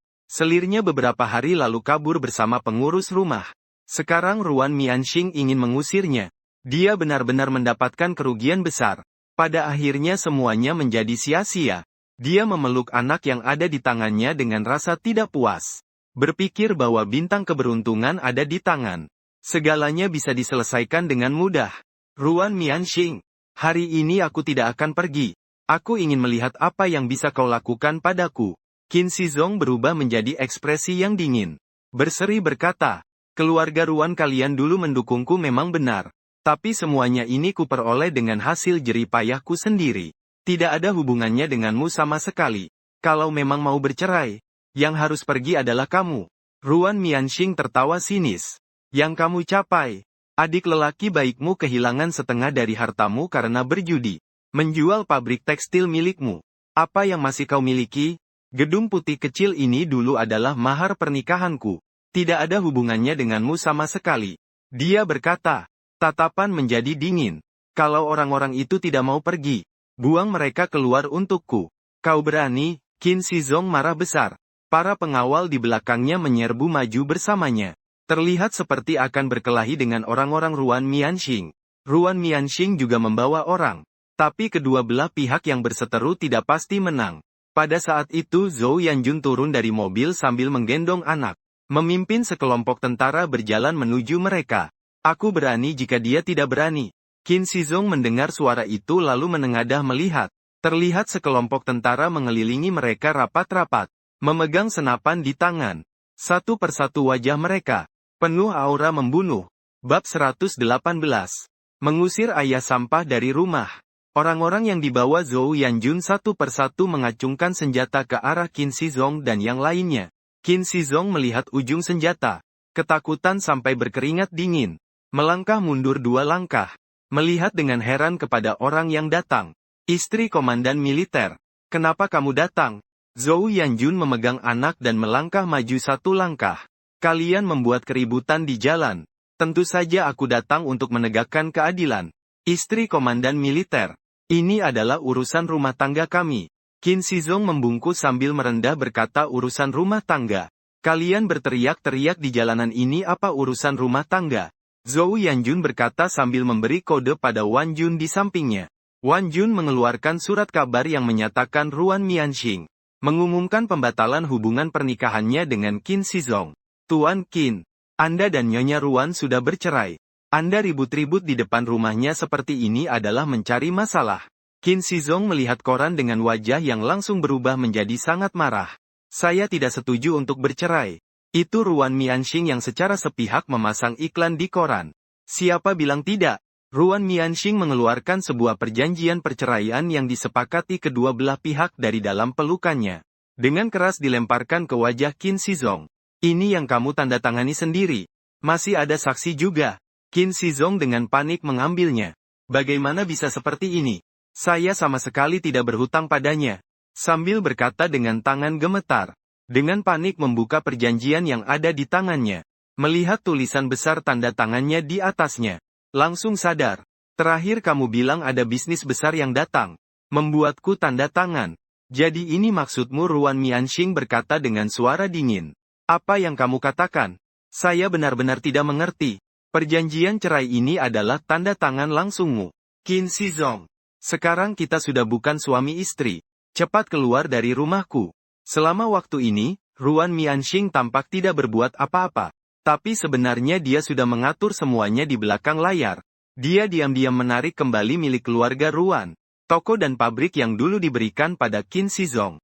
Menghitung harta pribadi mereka selama bertahun-tahun. Ketika Qin Shizong pusing karena hal pengkhianatan antara kepala rumah tangga dan Xiu Qin, yang membuatnya bingung dan stres, dia sudah mulai melakukan tipu muslihat. Memaksa Qin Shizong menandatangani perjanjian cerai. Qin Shizong sekarang sudah tidak ada apa-apanya. Dia sudah kehilangan segalanya sejak lama. Selain itu, dia masih punya ibu tua yang lumpuh. Dan seorang adik laki-laki yang gila. Kakak, lucu. Qin kedua yang gila melompat keluar dari rumah. Dan menimpakan sesuatu yang ada di tangannya ke kepala kakaknya. Qin Shizong mencium bau. Bau busuk. Ternyata di atas kepalanya ada tumpukan kotoran anjing. Dia marah dan menendang Qin Laoer ke samping. Jangan buat masalah saat ini. Orang-orang, cepat bawa pergi tuanku kedua. Pelayan di belakangnya segera menarik Qin Laoer ke belakang. Wajah mereka penuh dengan rasa jijik. Zhou Yuanjun menutup hidungnya. Memeluk Xiao Zhou. Zhou mundur 2 langkah. Karena Qin Shizong sudah mengetahui situasinya. Maka segera bawa orangmu pergi. Qin Shizong memegang sapu tangan. Sambil mengelap kotoran anjing di kepalanya. Sambil menatap Ruan Mianxing dengan tajam. Tidak bermaksud pergi. Zhou Yuanjun malas berdebat lagi dengannya. Memberi isyarat pada para tentara untuk bertindak. Para tentara serempak masuk ke gedung putih kecil. Membuang barang-barang keluarga Qin satu persatu keluar. Kalian mau berbuat apa? Berhenti, cepat berhenti. Nenek Qin berbaring di tanah. Dengan suara marah meneriaki mereka. Para tentara akhirnya mengangkatnya dan menjatuhkannya di jalan. Aduh, tulang tua ini. Nenek Qin terjatuh dengan keras di tanah. Sakit sampai teriak-teriak. Panggil nyonya. Qin Shizong segera maju dan menopang ibunya. Kamu tidak apa-apa kan? Nenek Qin menggigil sambil memegang lengannya, tidak bisa bangun. Qin Shizong marah memandang Ruan Mianxing. Sebagai suami istri. Apakah kamu benar-benar harus melakukan ini dengan sangat kejam? Mata Ruan Mianxing memerah. Berusaha keras mengendalikan amarahnya. Suaranya bergetar. Bisa sekejam kamu lakukan? Qin Shizong. Kau telah membunuh anakku. Bawa anak luar nikah itu padaku untuk aku besarkan. Inikah yang kau sebut sebagai hubungan suami istri? Qin Shizong menatapnya dengan wajah terkejut. Kau sudah tahu semuanya. Ruan Mianxing perlahan memejamkan mata. berusaha menahan air mata agar tidak tumpah. Benar, aku sudah tahu semuanya. Sudah lama aku tahu. Awalnya dia berencana pura-pura tidak tahu. Diam-diam mengikuti Qin Shizong untuk mencari kabar tentang putrinya. Tapi 3 hari yang lalu, orang yang dia kirim mendapat kabar. Qin Shizong, kau berani menyuruh orang membuang putriku ke selokan bau itu, hingga tenggelam hidup-hidup. Zhou Yanjun mendengar itu dengan gemetar dalam hati. Tidak menyangka Qin Shizong sekasar itu. Bahkan membunuh anak kandungnya sendiri. Tak heran saat Nyonya Ruan meninggalkan rumah. Tidak membawa si nona kecil pergi. Ternyata si nona kecil itu bukan putrinya. Wajah Qin Shizong saat ini penuh rasa bersalah. Omong kosong. Lina adalah putrimu. Kamu tidak bisa karena membenci aku. Hingga tidak mengakui putrimu sendiri. Ruan Mianxing tertawa dingin. Saat ini, kamu masih keras kepala. Qin Shizong. Akan tiba suatu hari aku akan membuatmu menemani kematian putriku. Setelah berkata, dia memerintahkan orang di sebelahnya. Pakaian dan barang yang mereka kenakan semua milik keluarga Ruan kami. Lepaskan semuanya. Istri Tuan. Para pengawal serentak menjawab. Qin Shizong tiba-tiba mengangkat kepala.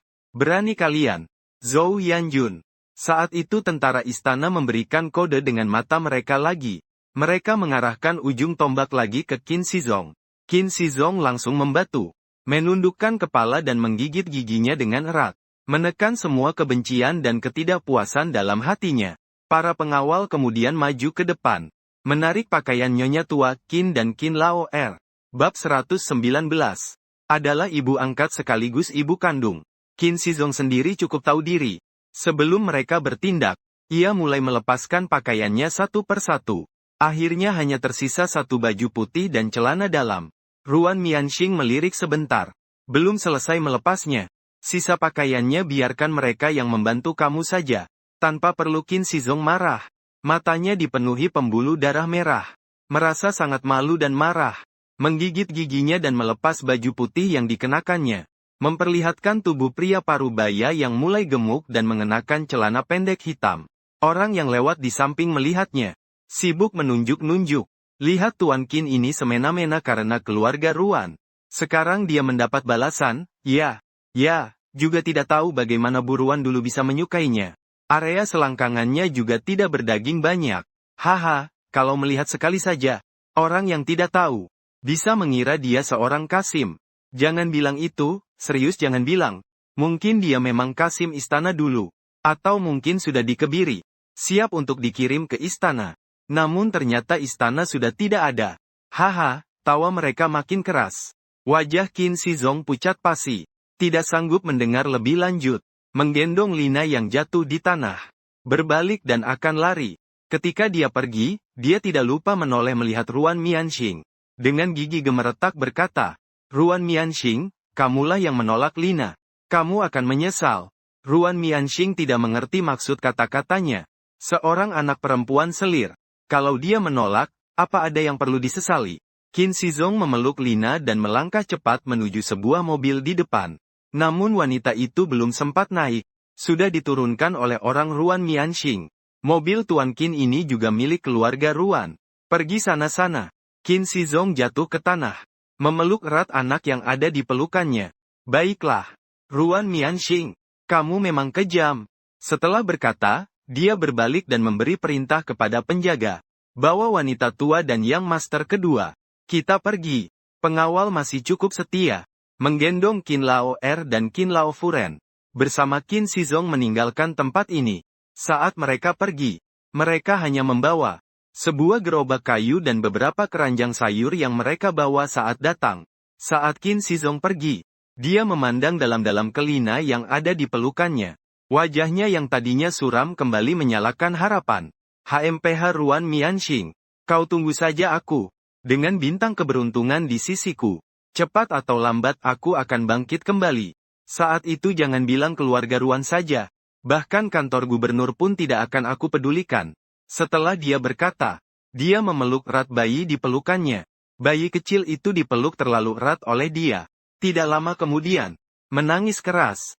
Bayi kecil Zhou Zhou yang berada dalam pelukan Zhou Yanjun malah sedang tertawa. Dia menepuk tangan kecilnya. Seperti sedang menonton pertunjukan yang meriah. Ruan Mianxing yang tadinya putus asa mendengar tawa Xiao Zhouzu. Melihat ke arah anak yang dipegang Zhou Yanjun. Matanya penuh dengan kelembutan. Dia ingin maju. Namun dicegah oleh Ding Xiang yang ada di sampingnya. Ding Xiang menggelengkan kepala kepadanya. Barulah Ruan Mianxing menenangkan dirinya. Ibu Fu, hari ini saya benar-benar berterima kasih banyak padamu. Zhou Yanjun membalas dengan tersenyum. Tidak perlu berterima kasih. Kalau dipikir, sebenarnya Ibu Ruan yang terlebih dahulu menolong kami. Aku yang menolong kalian. Ruan Mianxing bertanya dengan bingung. Zhou Yanjun tersenyum dan berkata iya. Ibu Li dan Ibuku. Mendengar bahwa pedang ganda yang Ibu Ruan gunakan sangat efektif. Maka mereka sengaja datang ke kediaman komandan militer kami untuk membeli. Ruan Mianxing terdiam sebentar. Lalu perlahan kembali. Katanya juga kebetulan. Terakhir Ibu Fu. Kamu memberiku sepasang kue. Awalnya aku tidak berniat menggunakannya. Tapi entah bagaimana aku malah mengoleskannya 2 kali. Tidak disangka hasilnya memang cukup bagus. Beberapa hari lalu Ibu Li dan Ibu Su kebetulan bertemu. Mereka bertanya padaku. Aku bilang pada mereka itu dari Ibu Fu. Kamu membelinya ini. Dia sengaja menyuruh membeli. Kalau tidak beberapa ibu itu kalau dengar ini hadiah. Pasti akan malu-malu minta padanya. Kebetulan juga dengar. Anak kedua keluarga Fu berencana membuka pabrik kimia sehari-hari. Berpikir dengan begitu bisa membantu mempromosikan pabrik baru keluarganya. Ibu Li dan ibuku adalah sosialita terkenal di kota yang sama. Wanita pergaulan. Mereka selalu menjadi tolok ukur fashion di kota. Dengan dorongan mereka, bisnis kedepannya pasti tidak akan buruk. Ruan Mianxing sejak kecil belajar berbisnis dari ayahnya. Tentu saja tahu hal ini memang membantu Zhou Yanjun dan mereka sedikit. Zhou Yanjun kembali mengucapkan terima kasih padanya. Tetapi tetap harus berterima kasih pada Nyonya Ruan. Setelah dia selesai bicara, melihat kebangunan kecil putih di depan yang berantakan. Melihat ke Nyonya Ruan. Di sini, Ruan Mianxing menoleh melihat rumah dan pabrik di sini. Saya berencana akan menjual semuanya. Lalu kembali ke Suzhou. Kembali ke Suzhou. Zhou Yanjun bertanya dengan ragu. Ruan Mianxing mengangguk. Ya, ada beberapa masalah di rumah. Saya harus kembali mengurus semuanya. Zhou Yanjun awalnya ingin bertanya masalah apa yang terjadi di rumah. Tapi kemudian terpikir itu urusan rumah tangga orang lain. Juga tidak bertanya lebih lanjut. Apakah Nyonya Ruan akan kembali di masa depan?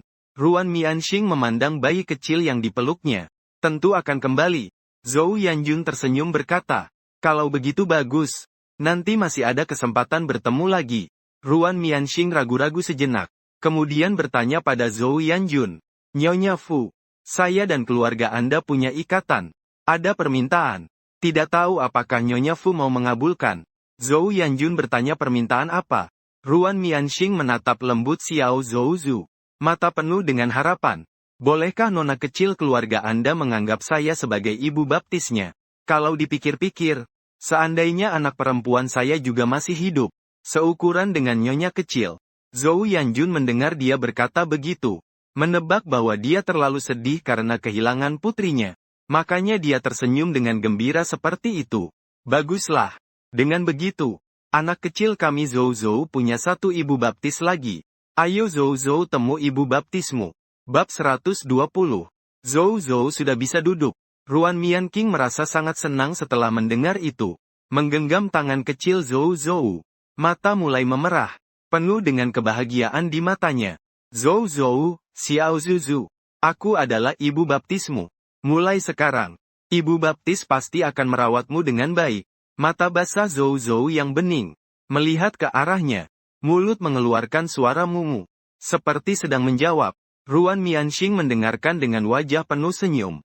Pintar. Benar-benar pintar. Tapi setelah tertawa, dia menggenggam tangan Xiao Zhouzu sambil gemetar. Mata penuh dengan rasa tidak rela. Ding Xiang berjalan ke sampingnya. Mendukungnya. Sambil tersenyum berkata. Nyonya, jangan lupa hadiah untuk nona kecil. Masih ada hadiah. Ruan Mianxing berkata. Mengambil sebuah liontin giok bertatahkan emas dari dalam pelukan dan menyerahkannya kepada Zhou Yanjun. Zhou Yanjun menerimanya di tangan.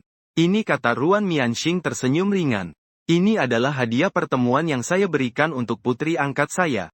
Walaupun bukan barang yang berharga, tapi katanya bisa melindungi keselamatan.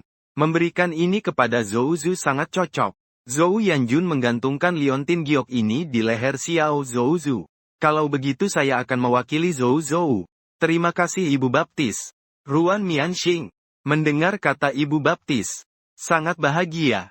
Kemudian perlahan melepaskan tangan Xiao Zhouzu. Mengucapkan selamat tinggal padanya. Terima kasih Nyonya Fu. Zhou Yanjun tersenyum berkata. Nyonya Ruan. Karena kamu sudah menerima Zhou Zhou sebagai anak baptismu. Maka sejak saat itu kita adalah satu keluarga. Satu keluarga tidak perlu bersikap terlalu resmi. Nyonya Fu benar. Ruan Mianxing tersenyum mengangguk. Kemudian bersama dengan Ding Xiang berbalik membawa orang kembali ke gedung putih kecil. Zhou Yanjun juga membawa Xiao Zhouzu naik ke mobil. Mereka baru saja naik mobil. Wan Jun tiba-tiba berkata, Nyonya Ruan benar-benar royal. Ternyata memberikan lencana giok keluarga Ruan kepada nona kecil. Lencana giok keluarga Ruan. Zhou Yanjun bertanya dengan bingung. Wan Jun menunjuk ke kata lunak pada liontin giok berkata iya. Dengar-dengar dengan memiliki liontin giok keluarga Ruan ini. Selama toko atau warung tersebut di bawah keluarga Ruan bisa gratis. Zhou Yanjun memegang liontin giok melihat berulang kali. Sepertinya memang benar adanya. Ibu Ruan benar-benar dermawan kepada Zhou Zhou. Orangnya begitu baik. Namun bertemu orang bangsat seperti itu, hanya mengusir orang bangsat itu keluar, terlalu memudahkan dia. Wan Jun sangat setuju. Mengangguk. Lebih baik langsung ditembak mati saja. Zhou Yanjun juga berkata membunuhnya juga terlalu memudahkan dia. Mati tanpa rasa sakit. Wan Jun mendengar itu merasa memang benar juga. Mati seperti ini terlalu mudah. Zhou Yanjun duduk di dalam mobil melihat keluar jendela. Kebetulan melihat keluarga Qin Shizong yang diusir keluar. Keluarga mereka. Di belakang mereka diam-diam mengikuti dua orang. Zhou Yanjun langsung mengerti. Saya bilang Bu Ruan tidak mungkin membiarkannya begitu saja. Ternyata masih menyimpan trik untuk menghadapi Qin Shizong. Daripada langsung membunuhnya. Lebih baik membuatnya jatuh ke jurang lagi. Semakin dia menginginkan sesuatu, semakin banyak yang diambil darinya. Hanya dengan membuatnya menderita. Hidup sengsaralah yang benar-benar bisa meringankan. Mobil dari kantor komandan perlahan pergi. Qin Shizong masih menghibur anak di tangannya. Ada apa? Kenapa terus menangis? Apakah dia lapar? Dia melihat sekeliling. Sejak diusir dari keluarga Nguyen, tentu saja hilang. Pengasuh susu, jangan buru-buru. Aku akan pergi membuatkan sup nasi untuk diminum. Qin Shizong dengan sabar menenangkan anak yang menangis terseduh-seduh. Sekarang dia benar-benar tidak berani melalaikan anak ini sedikit pun. Dia benar-benar mengingat perkataan Siang dengan baik di hatinya. Berbuat baik padanya akan membawa keberuntungan. Kalau tidak berbuat baik pada dia, maka akan mengalami kesialan bertubi-tubi. Dia tidak ingin mengalami kesialan lagi. Sayangnya, kesialannya masih ada di depan. Angin dingin yang tajam berhembus di udara. Langit terlihat suram. Sedangkan arah kendaraan keluarga kaya yang pergi adalah langit cerah tanpa awan. Di dalam kediaman Panglima, Zhou Yanjun mengganti pakaian baru untuk Xiao Zhouzu. Seluruh penampilannya menjadi jauh lebih segar. Bayi kecil sedang dalam masa pertumbuhan paling cepat. Setiap hari berbeda. Ini bukan pakaian yang baru dibuat hari ini. Setelah setengah bulan, sudah menjadi kecil lagi. Kecil sekali. Seperti kecambah kecil yang selalu tumbuh diam-diam. Ini bukan pada hari pembukaan pabrik kosmetik 2 bulan kemudian. Zhou Yanjun dan Fu Zeting baru masuk rumah. Ternyata Xiao Zhouzu sudah bisa duduk sendiri. Dia mengenakan gaun kecil berwarna merah muda. Di kepala memakai topi matahari renda. Berpegangan pada tepi tempat tidur bayi. Duduk dengan sopan. Melihat ayah dan ibu datang. Mengangkat lutut yang putih mulus. Lengan mengibaskan dengan riang. Mengeluarkan suara, seperti akan memanggil, Ibu Zhouzu. Anakku sayang. Nak. Pelan-pelan. Zhou Yanjun sangat senang. Melangkah cepat ke depan. Takut dia jatuh. Xiao Zhouzu duduk dengan stabil. Dihitung-hitung sekarang sudah berumur 5 bulan. Dia memang lebih kuat dari anak-anak biasanya. Diperkirakan beberapa bulan lagi bisa berdiri dan berjalan. Bab 121. Ipar akan melahirkan. Zhouzu yang berusia 5 bulan tidak hanya belajar duduk, berbaring di lantai, bahkan bisa merangkak dengan kedua tangan kecilnya. Lebih lincah lagi. Setiap tangkapannya tepat sasaran. Yang lebih penting adalah, dia sudah bisa mengerti ucapan orang dewasa. Meski masih belum bisa menjawab, tetapi ikut bersuara dengan gemeretak, iya. Zhou Yanjun sudah menyadari, anak sudah besar, tidak bisa setiap hari dipangku di tangan. Biar Wan Jun menaruh selimut lembut di ruang tamu. Biar Xiao Zhou bermain bebas. Xiao Zhou tidaklah patuh. Merayap ke samping nenek. Setelah duduk, merayap lagi ke samping kakak ipar. Perkiraan tanggal lahir kakak ipar sudah lewat lebih dari 10 hari. Semua orang cemas menunggu kakak laki-laki. Bahkan langsung beristirahat di rumah. Setiap hari menemani kakak ipar. Zhou Yanjun melihat perut besar Du Xiaoyu. Berkata dengan sedih, kenapa belum juga lahir? Kalau tunggu beberapa hari lagi, diperkirakan sudah hampir 11 bulan. Du Xiaoyu dengan lembut mengusap perutnya yang sedang hamil. Dokter 2 hari yang lalu bilang tidak apa-apa. Kehamilanku ini memang aneh. Dokter bilang bayinya tidak akan bertahan sampai 6 bulan. Tak disangka tidak hanya selamat, tapi langsung menjadi kembar. Selain perut yang membuncit, seluruh tubuh tidak tampak bengkak. Wajah tampak sangat sehat. Berbeda jauh dengan saat dulu berbaring di tempat tidur menjaga janin. Xiao Zhouzu merangkak duduk di samping kakak ipar. Wajah bulatnya dengan sepasang mata sebesar anggur menatap kakak ipar dengan erat. Tersenyum sambil mengeluarkan suara, Du Xiaoyu mendengar suara itu dan melihat ke arah Xiao Zhouzu. Ayo kakak ipar gendong kamu ke atas. Dia dengan lembut mengulurkan tangan dan menggendong Zhouzu. Meletakkan di samping dirinya. Duduk dengan nyaman di sofa yang sangat besar. Xiao Zhouzu bersandar di sofa dan duduk. Sangat penurut. Mengulurkan tangan kecil yang gempal dan perlahan mengelus perut kakak ipar. Anak di dalam perut sepertinya merasakan ada seseorang yang mengarah ke Xiao Zhouzu. Tangan kecil itu mengenai tempat yang disentuh lalu menendang. Du Xiaoyu tersenyum karena gerakan itu. Lihat dua makhluk kecil ini. Begitu bersemangat ingin bertemu dengan bibinya. Xiao Zhouzu mendengarkan dengan mata yang berbinar penuh harapan. Bibi yang berusia 5 bulan. Diperkirakan adalah orang terkecil yang menjadi bibi di kota yang sama. Xiao Zhouzu menempelkan tangan kecilnya sebentar. Tak lama kemudian, untungnya mereka sudah mempersiapkan segalanya sejak lama. Dia memegang perutnya. Dengan erat menggenggam tangan Fu Haiyan di sampingnya. Ibu Haiyan, sepertinya aku akan melahirkan. Fu Haiyan terkejut. Segera mengangkatnya. Ibu, cepat antar Xiao Yue ke rumah sakit.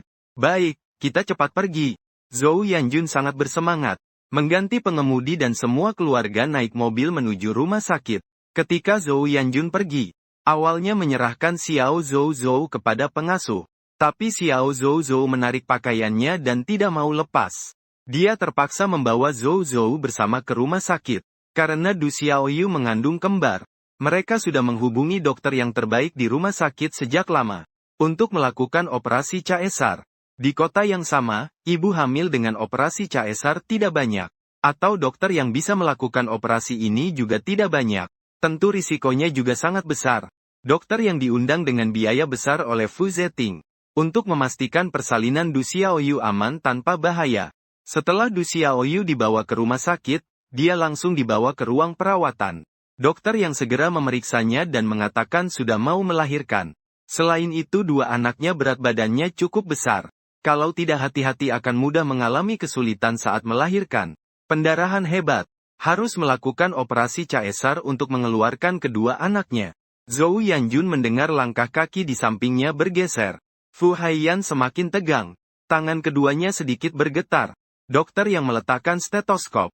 Lalu melanjutkan. Tapi Nyonya dan Tuan Muda, kalian juga tahu operasi ini tidak bisa 100% aman. Dokter, apa maksudmu dengan kata-kata itu? Zhou Yanjun bertanya dengan serius. Dokter Yang menghela napas panjang dan berkata, artinya operasi ini ada risikonya. Kalian harus siap menghadapi kemungkinan terjadinya hal yang tidak diinginkan kapan saja. Tentu kami juga akan berusaha sebaik mungkin. Tidak boleh ada hal yang tidak diinginkan. Fu Zeting pun segera datang. Maju dan menopang Zhou Yanjun. Berkata dengan suara dingin kepada Dokter Yang. Tidak boleh ada hal yang tidak diinginkan. Dengarkan aku baik-baik. Cepat siapkan operasi. Harus jamin keselamatan anak dan Xiao Yu. Jika sampai terjadi hal yang tidak diinginkan, kalian semua juga jangan hidup lagi. Dokter yang takut dan merinding saat mendengar teriakan dinginnya itu, segera menundukkan kepala. Itu yang dikatakan oleh pengawas militer. Setelah kata-katanya hilang, dia mengusap keringat dingin di dahinya. Memimpin dokter dan perawat di sampingnya. Langsung pergi untuk menyiapkan operasi. Fu Zeting merangkul Zhou Yanjun dan berkata pelan kepadanya. Yanjun, bagaimana kalau kita menunggu di luar dulu? Zhou Yanjun merasa dirinya tidak bisa banyak membantu. Membalas dengan suara pelan. Menyamping dan bersiap keluar. Namun Xiao Zhouzu yang dipelukannya menarik bingkai pintu.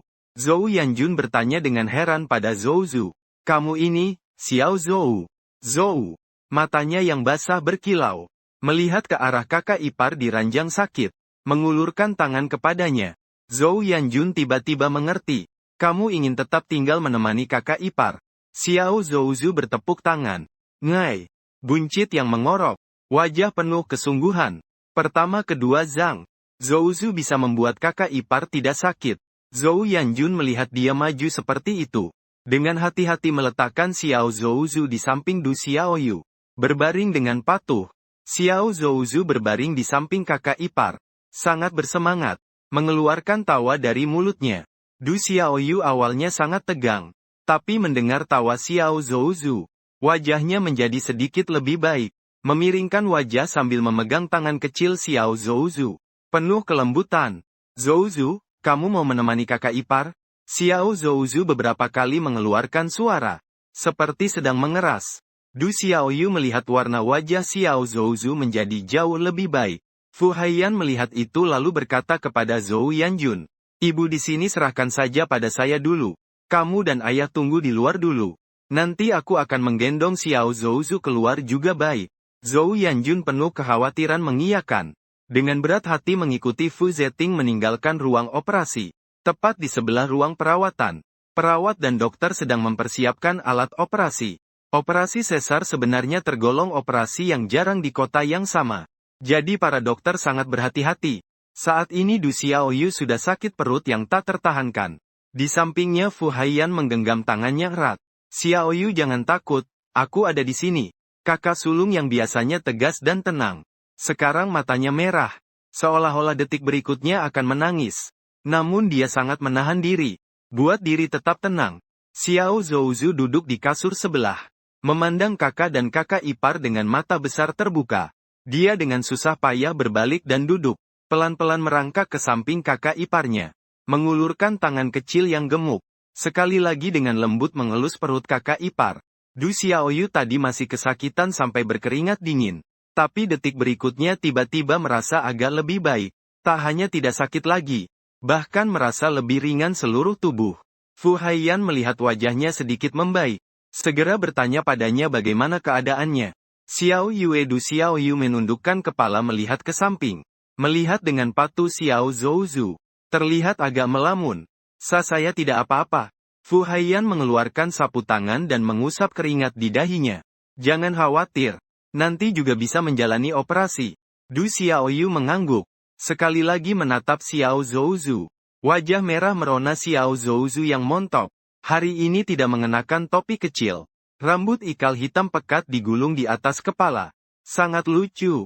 Dia tersenyum saat melihat kakak ipar. Memperlihatkan akar gigi yang belum tumbuh gigi. Mata bulatnya menyipit seperti bulan sabit. Du Xiaoyu melihat senyumannya. Merasa tubuhnya menjadi jauh lebih ringan. Saat itu dokter yang buru-buru datang dari ruangan sebelah. Tuan muda dan nyonya muda bisa masuk ruang operasi. Setelah berkata, dia juga memeriksa tubuh Du Xiaoyu lagi. Kalau tidak diperiksa tidak apa-apa. Tapi setelah diperiksa dia kaget. Apa yang terjadi dengan tuan muda dan nyonya muda ini? Dokter Fu Haiyan berdiri dengan cemas bertanya. Dokter Yang, anak ini sampai terkejut sampai kepalanya muncul. Tidak sempat operasi apa. Wajah Fu Haiyan penuh dengan rasa panik. Sudah keluar. Dokter yang segera berkata. Masih tunggu apa lagi? Panggil bidan. Setelah mendengar itu, Fu Haiyan langsung berbalik dan memberikan perintah kepada orang di sampingnya. Cepat panggil bidan. Untungnya bidan sudah menunggu di samping. Segera bisa sampai ke tempat tidur rumah sakit. Du Xiaoyu mendengarkan percakapan mereka. Sedikit bingung. Dia sama sekali tidak merasakan apa-apa. Kepala bayinya sudah keluar. Dia sedang melahirkan pertama kali. Persiapan operasi masih sepenuhnya cukup waktu. Anaknya keluar terlalu tiba-tiba.